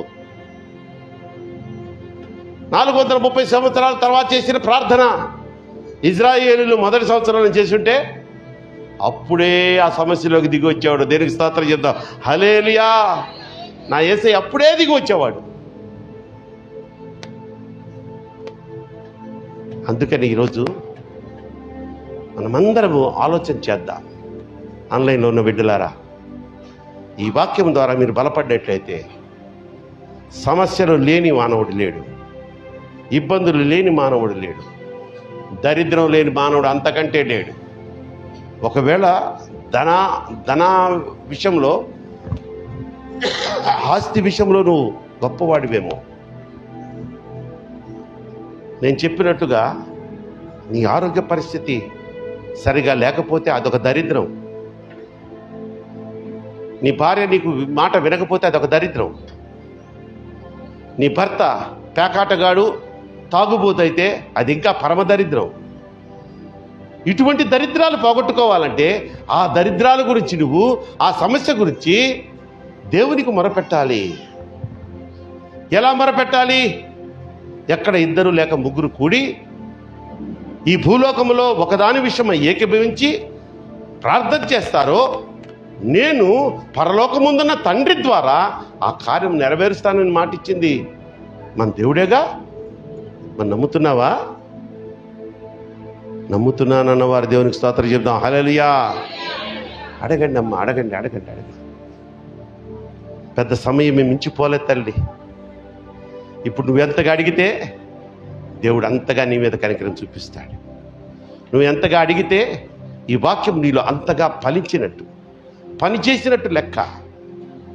మౌనంగా కూర్చొని ఉన్నావా? చల్లటి ఫ్యాన్ గాలి బాగుంది, నిద్ర వస్తుంది అనుకుంటున్నావా? ఓ గొప్ప అవకాశాన్ని చేజార్చుకుంటున్నావు తల్లి.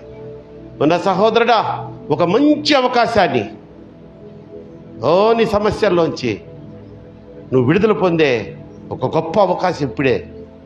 ఇదే రక్షణ దినము, ఇదే అనుకూల సమయము. దీన్ని చేజార్చుకున్నావా? నిర్లక్ష్యంగా ఉన్నావా? మరలా ఇటువంటి సమయం వస్తుందో రాదో, అవకాశం వస్తుందో రాదో అడుగు. నీ భర్త నీ మాట వినకుండా ఇష్టం వచ్చినట్టు మాట్లాడుతున్నాడా, ప్రవర్తిస్తున్నాడా? ఇదిగో సంఘం అంతా కలిసి ఏ తల్లి ఈ ప్రార్థన చేస్తుందో భర్త గురించి, సంఘమా అందరం ఏకీభవిద్దాం. భార్యలను హింస పెడుతున్న భర్తలు యేసు నామములో మార్పు పొందుదురుగాక. Yes my lord, yes my lord. మా కుమార్తెలకి కన్నీరికి వద్దయ్యా. ఎన్నో సంవత్సరాలుగా నీ మీదే ఆధారపడి కన్నీరు కారుస్తూ సర్దుకొని పోతున్నారు నాయన. సర్దుకొని పోయే కొద్దీ పురుషాహంకారంతో భర్తలు ఇష్టానురాజ్యంగా మాట్లాడటమే కాకుండా పిచ్చ పిచ్చ పనులని చేస్తూ ఇంట్లో సమాధానం లేకుండా చేస్తున్నారు. అటువంటి భర్తలందరూ యేసు నామములో రక్షించబడుదురు గాక. యేసు నామములో వారి మారు మనసు కలుగును గాక. యేసు నామములో వాళ్ళు పశ్చాత్తాపమును నొందుదురు గాక. Yes my lord. అలాగే భార్య సంపాదనను విచ్చలవిడిగా ఖర్చు చేస్తూ ఒక పొదుపు ముందు చూపు లేకుండా ఇష్టారాజ్యంగా ఈరోజు డబ్బులు ఈరోజే అన్నట్టుగా ఖర్చు చేసేస్తూ ఇక నా దగ్గర లేవంటే భర్తను తోలనాడే భార్యలు ఉన్నారేమో ఇక్కడ. సంగమా అటువంటి భార్యల గురించి కూడా ఒకసారి ప్రార్థన చేద్దామమ్మా. భర్తలు భార్యలన్నా అయిన వాళ్ళకి, సేవకులకి, సేవకురాలకి చెప్పుకోనన్నా ఉపశమనం పొందుతారు. పురుషులు కదమ్మా, వాళ్ళకు కొంచెం ఆ యొక్క అభిమానం అడ్డొస్తుంది. ఎవరికి చెప్పుకోలేకుండా లోలోనే కూలిపోతున్నారేమో. ఎవరూ లేరని, ఎవరూ రారని, ఓ సోదరుడా ఒంటరిగానే ఉమిలి పోతున్నావా? ఎవరూ లేరని, ఎవరూ రారని, ఒంటరిగానే ఉమిలిపోతున్నావా? కరుణ చూపు దేవుడు, మరపురాని ప్రేమతో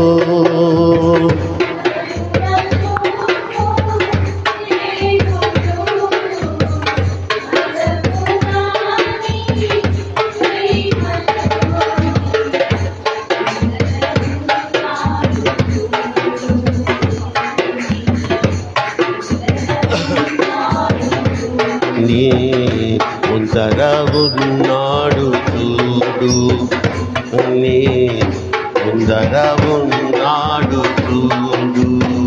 అతడేనా యేసయ్యా, అతడేనా ప్రియ, అతడేనా యేసయ్యా, అతడేనా ప్రియ యేసయ్యా. ఎవరు లేరని, ఎవరు రారని, ఒంటరిగానే పోతున్నావా? కరుణ చూపు దేవుడు, మరపురాని ప్రేమతోని ముందర ఉన్నాడు. Yes my lord. ముందర ఉన్నాడు చూడు, నీ ముందర ఉన్నాడు చూడు, నీ. ఎందుకంటే అతడేనా యేసయ్యా, అతడేనా ప్రియ యేసయ్యా, అతడేనా అయ్యా, అతడే నా ప్రియ యేసయ్యా, ఎవరు లేరని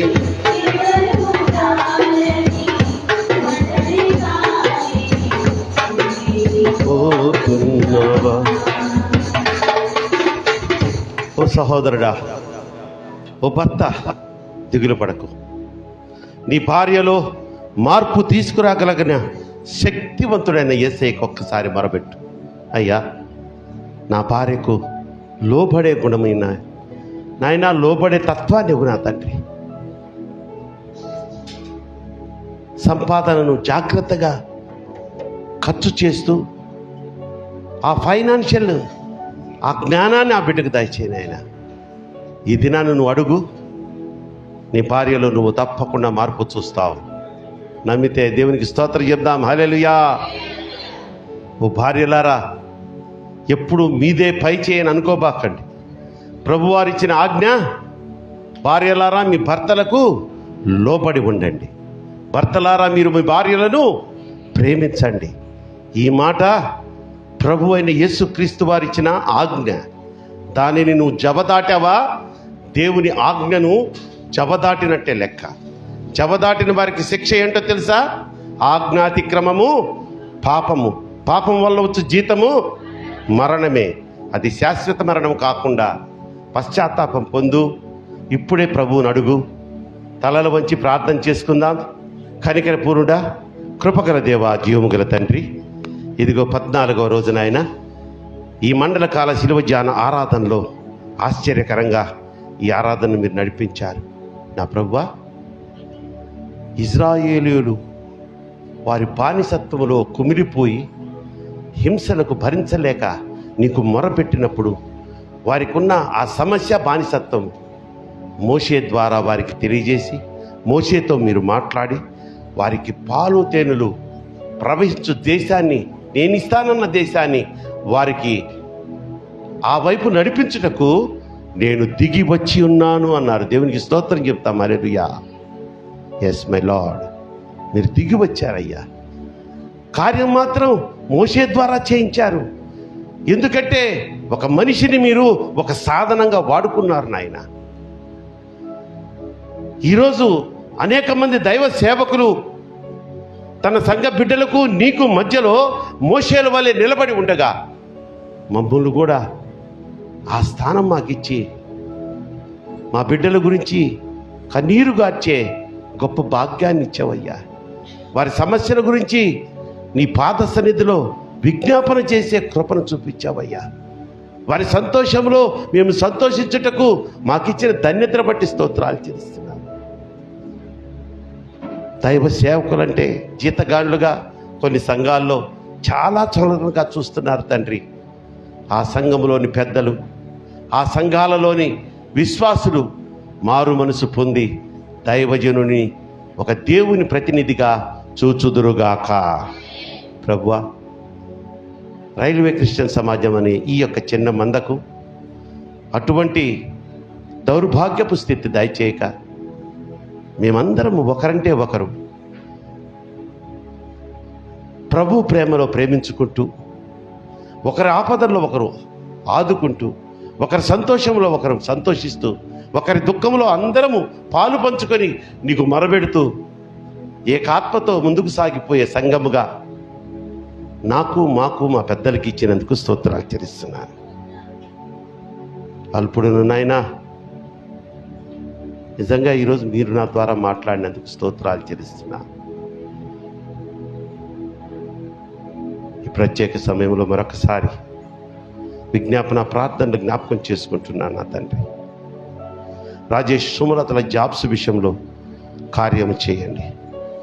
ప్రియ సహోదరి రాజేశ్వరి విషయంలో, పెన్షన్ విషయంలో కార్యం చేయండి. బ్లెస్సీ చిరంజీవి జెర్సీ, అలాగే నా తండ్రి హబబుకు విషయంలో కూడా ఒక అద్భుతాన్ని చేయమని కోరుకుంటున్నాను. నన్ను తల్లి భువన, అలాగే నాయన కవితమ్మ, విజయశ్రీ వారి గురించి కూడా విజ్ఞాపన చేస్తున్నాను. భువనకున్న ఆ చికెన్ పాక్స్ నుంచి విడుదల కలుగచేయండి. తనకు న్యాయంగా రావాల్సిన ఆ ధనము తిరిగి ఇచ్చుటకు అవతల పార్టీ వారిని ప్రేరేపించండి. నన్ను తల్లికి ఉన్నటువంటి ఆ యొక్క కోర్టు కేసుల గురించి కానీ, ఆ జాబ్ విషయంలో వచ్చిన సమస్య నుంచి సంపూర్ణంగా విడుదల కలిగి చేయండి. కవిత ఎవరి కుమార్తె నాయన బిడ్డలను పెట్టుకొని ఒంటరిగా చదివించుకుంటూ ఉంది. ఆ బిడ్డ జీవితంలో ఏ సమస్యలు ఉన్నాయో ఆ సమస్యల్లోకి మీరు దిగిరండి నాయన. బిడ్డ మీద జాలి చూపించండి అయ్యా. 2 మగపిల్లల్ని కష్టపడి చదివించుకుంటుంది ఆ బిడ్డ. మీరే తోడుగా నీడగా ఉండి రాబో కాలంలో ఆ కుమారులిద్దరూ నీ సాక్ష్య బిడ్డలుగా నిలబడుటకు మీరే సహాయం చేయండి. అలాగే రాజ్కుమార్ గారిని, మరియమ్మ గారిని, ఎల్ ప్రసాద్ గారిని దీవించండి. రాజ్కుమార్ గారికి ఉన్న ఆ శారీరక బలహీనతలన్నిటిలోంచి విడుదల కలెక్ట్ చేయండి. మాత గారికి ఉన్నటువంటి ఆ శారీరక ఒళ్ళు నొప్పులు, ఆ నడువు నొప్పి, నడవలేని మోకాళ్ళ నొప్పుల నుంచి కూడా విడుదల కలుగ చేయండి. అయ్యా ప్రసాద్ గారు యాక్సిడెంట్ ద్వారా ఆ కాలుకి గాయమై సరిగా నడవలేని స్థితిలో ఉన్నాడు ఆయన. ఇదిగో ఈ యొక్క శిల్వజాన ఆరాధనలు కోల్పోతున్నానని ఎంతో బాధతో ఉన్నాడయ్యా. కరుణ చూపించండి నాయన. వీరందరికీ శాశ్వతమైన స్వస్థత దయచేయండి. అలాగే నా ప్రభువా, సునీత హార్ట్లో ఉన్న ఆ హోల్ని యేసు నామములో స్వస్థపరచమని వేడుకొంచున్నాను. శ్రీకాంత్ సౌజన్యుల గర్భాన్ని తెరవండి నాయన. ఆ బిడ్డలిద్దరూ తండ్రి తల్లి కావడానికి కావలసిన అవకాశాలన్నింటినీ, ఆ మార్గాన్ని తెరవండి. ఆటంకపరుస్తున్న ప్రతి దురాత్మను యేసు నామములో గద్దిస్తున్నాము నా తండ్రి. సంఘమంతా ఏకీభవించి ప్రార్థన చేస్తున్నాము. సౌజన్య అనేక మంది బిడ్డలకు తల్లి అవునుగాక. నా ప్రభువా, నా దేవా, రతీష్ యవన కుమారుడే కానీ దుర్వ్యసనం అతన్ని పాడు చేస్తుంది, కుటుంబాన్ని నాశనం చేస్తుంది. రతీష్తో మీరు మాట్లాడండి. ఆ వ్యసనం అంటే అతనికి అసహ్యం పుట్టించండి. గర్భవతులుగా ఉన్న మా ప్రియ కుమార్తెలు నా తండ్రి, ప్రేమ, తేజస్సు, ప్రియా, సుందరి కుసుమాల గురించి ప్రార్థన చేస్తున్నాను. ఆరోగ్యకరమైన బిడ్డల ద్వారా, క్షేమకరమైన ప్రసవం ద్వారా వారికి ఒక గొప్ప బహుమానాలు వారికి అనుగ్రహించమని కోరుకుంటున్నాను. ప్రసాద్ గారిని, వరప్రసాద్ గారిని, కళ్యాణి గారిని దీవించండి. ఈ మందిరానికి వారిని నడిపిస్తున్నందుకు స్తోత్రాలు చెల్లిస్తున్నాను. 2 కుమారులను, కుమార్తెను కూడా జ్ఞాపకం చేసుకోండి. వారి భవిష్యత్తు ఏ విధంగా తీర్చిదిద్దపడాలని మీరు ప్రణాళిక సిద్ధం చేశారు, ఆ వైపుగా వారిని నడిపించండి. మా బిడ్డ మల్లేశ్వరికి నడుము నొప్పి నుంచి కూడా శాశ్వతమైనటువంటి విడుదల కలిగి చేయండి. నీ సాక్షి బిడ్డగా ఆ బిడ్డ నిలబడి ఇక్కడ సాక్ష్యం చెప్పాలి తండ్రి. కేవలం నీ నామ మహిమార్థమే ఈ కార్యాలు చేయమని కోరుకుంటున్నాను. అలాగే ఈ తల్లి గారు, మరియమ్మ గారు గడిచిన 2-3 రోజులుగా హార్ట్ అటాక్తో రమేష్ హాస్పిటల్లో చేర్చబడి ఉండగా నీ గాయపడిన హస్తంతో ఒకసారి ఆ బిడ్డను ముట్టండి, ఆ గుండెను ముట్టండి. అందులో ఉన్న ప్రాబ్లంను నా తండ్రి, ఆ మూలాన్ని ముట్టి సంపూర్ణమైన ఆరోగ్యంతో మరియమ్మ గారు డిశ్చార్జ్ అయి తన గృహానికి నడిపించబడును గాక. నా ప్రభువా, నా దేవా, పద్మ అనే ప్రియ కుమార్తె తన 3 కుమార్తెల గురించి ప్రార్థన చేయమని అడిగి ఉన్నారు. సుజాతను జ్ఞాపకం చేసుకుంటున్నాను, సౌందర్యాన్ని జ్ఞాపకం చేసుకుంటున్నాను, శాంతిప్రియని జ్ఞాపకం చేసుకుంటున్నాను తండ్రి, పవన్ కుమార్ని జ్ఞాపకం చేసుకుంటున్నాను. వారి గృహ విషయంలో, వారికి కావాల్సిన ఆ బ్యాంక్ లోన్ విషయంలో కూడా కార్యం చేయండి. రాఘవ ప్రమోషన్ విషయంలో, సునీల్ ట్రాన్స్ఫర్ విషయంలో కూడా ఎంతో ఆసక్తిగా ఆ బిడ్డలు ఎదురు చూస్తున్నారు నాయన. అది గవర్నమెంట్ అధికారుల ద్వారా అయ్యే పని కాబట్టి అధికారుల ద్వారాతో మీరు మాట్లాడండి, మీ ఆత్మకార్యాన్ని జరిగించమని కోరుకుంటున్నాను. అలాగే నా ప్రభువా, నా దేవా, కృప అనే కుమార్తె కూడా గర్భఫలం కోసం ఆశిస్తుంది కనుక ఒక్కసారి ఆ బిడ్డను దర్శించండి. అలాగే శరత్, సుజాత, సిద్ధు, జే, ఈ కుటుంబీకులకు మీరు మంచి ఆయుష్ను, ఆరోగ్యాన్ని ఇచ్చినందుకు స్తోత్రాలు. శరత్కు ఉన్న ఆ శారీరక వీక్నెస్, ఆ బలహీనత ఇహలోకమైనటువంటి ఈ యొక్క ఆహారం కాదు కానీ నా తండ్రి, మీరు కార్చిన రక్తాన్ని ఆ బిడ్డ మీద ఒక్క బొట్టు ప్రోక్షించినట్లయితే శారీరకంగా ఎంతో బలం పుంజుకుంటాడు కనుక ఆ బిడ్డకు అటువంటి స్థితిని దయచేసి బలవంతుడిగా చేసి నీ నామ మహిమార్థమై నీ సాక్షాత్తమై ఆ బిడ్డను వాడుకోమని వేడుకుంటున్నాను. చివరిగా నా తండ్రి, ఆన్లైన్లో మాతో పాలు పంచుకొని ఈ ఆరాధనలన్నిటిలో మాతో పాటు వారు కూడా మీ కృపను పొందుకుంటూ ఆనందిస్తున్న ప్రియ కుమారుడు తోనే జార్జిని జ్ఞాపకం చేసుకోండి, జోసెఫ్ కమలాకర్ని జ్ఞాపకం చేసుకోండి, సుధా వెంకటేశ్వరం జ్ఞాపకం చేసుకోండి, మేరీని జ్ఞాపకం చేసుకోండి, నా చెల్లి జయసుందరిని వారి కుటుంబీకులను జ్ఞాపకం చేసుకునండి, బంటి తల్లి సురేష్ చరణ్ని జ్ఞాపకం చేసుకోండి నాయన. అలాగే ప్రియ కుమార్తె శ్రీనివాస్ శేషులను కూడా జ్ఞాపకం చేసుకోండి, మూర్తి గారిని కూడా జ్ఞాపకం చేసుకోమని కోరుకుంటున్నాను. యేసునామములో ఈ ఆన్లైన్లో ఈ యొక్క కార్యక్రమం వీక్షిస్తున్న వీరే కాకుండా ఇంకా మేము ఎరుగని బిడ్డలు ఎంతోమంది వీక్షించి కృప పొందుకుంటున్నారయ్యా. వారందరికీ కూడా యేసునామములో శాంతి, సమాధాన, సమృద్ధి, సంతోషములు అనుగ్రహించబడును గాక. నా ప్రభువా, నా దేవా, ఈ దినం సంఘాన్ని ప్రేమించి సహవిశ్వాసాన్ని ప్రేమించి మీ యందు భయభక్తులు కలిగి అల్పాహారం సిద్ధపరిచిన నీ ప్రియకుమారుడు మా బిడ్డ రాజును గురించి జ్ఞాపకం చేసుకుంటున్నాను. ఆ బిడ్డకి ఏది కొరతో నీకు తెలుసు. ఒక మంచి సాఫ్ట్వేర్ కంపెనీలో ఆ బిడ్డ ఉద్యోగాన్ని ఆశిస్తూ ఉండగా దీనివల్ల నా తండ్రి కొంత ఆలస్యం జరుగుతుంది, కానీ ఆ బిడ్డ మనోవాంఛను కార్యరూపం దాల్చమని కోరుకుంటున్నాను. ఆ బిడ్డ ఏర్పాటు చేసిన ఆ అల్పాహారాన్ని ముందుగా మీరు స్వీకరించండి. ఆ బిడ్డకు నూరింతల ప్రతిఫలము, ఆశీర్వాదం దయచేయండి. రాకపోకల్లో ఆ బిడ్డతో తోడు నీడుగా ఉండండి. ఆ అల్పాహారాన్ని భుజించిన వారికి శారీరకంగా, ఆత్మీయంగా బలం చేకూర్చమని మరొకసారి చివరిగా సంతోషంగా, క్షేమముగా ఈ 14వ రోజు ఆరాధనకి ఇక్కడికి చేర్చారయ్యా. రేపు మరలా తిరిగి 15వ ఆరాధనలు మేము కలుసుకునే వరకు మమ్మల్ని క్షేమంగా ఈ సన్నిధి నుంచి మా గృహాలకు చేర్చండి. మరలా సురక్షితంగా నీ సన్నిధిలో జరుగు ఆరాధనకి తీసుకురమ్మని కోరుకుంటూ మా సమస్త పాపములు క్షమించి సకల దీవెనతో నింపి నేటి దిన ఆశీర్వాదములతో మమ్మల్ని నింపి పంపమని మా ప్రభువును మీ ప్రియకుమారుడైన యేసుక్రీస్తు వారి నామములో ఈ ప్రార్థన మీకు సమర్పించి బ్రతిమలాడి వేడుకొంచున్నాను నా పరమ తండ్రి. పరలోకమందున్న మా తండ్రి, నీ నామం పరిశుద్ధపరచబడును గాక, నీ రాజ్యం వచ్చును గాక, నీ చిత్తం పరలోకమందు నెరవేర్చినట్లు భూమి ఎందును నెరవేర్చబడును గాక. మా ఎనిదిన ఆహారం నేడు మాకు దయచేయండి. మా ఇళ్ళ అపరాధం చేసిన వారిని మేము క్షమించిన ప్రకారం మా అపరాధం క్షమించము. శోధనలోకి తేక దృష్టిని తప్పించుము. రాజ్యము, శక్తి, మహిమ నిరంతరము నీవే అయ్యున్నావు మా పరమ తండ్రి. ఆమేన్. మన పరమ తండ్రి అయినటువంటి దేవుని ప్రేమయు, మన ప్రభువును ప్రియరక్షకుడైన యేసుక్రీస్తు వారి కృపయు, పరిశుద్ధాత్మ దేవుని అన్యోన్య సహవాసము ఇక్కడ కూడి వచ్చిన ప్రతి బిడ్డకును, రైల్వే క్రిస్టియన్ సమాజంలోని ప్రతి కుటుంబమునకును, ఆన్లైన్లో బిడ్డలకును, సకల పరిశుద్ధులకును సదాకాలం తోడైండును గాక. God bless you all. దేవుడు మీకు తోడైండును గాక.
సన్నీ లైవ్ కట్ చేయి.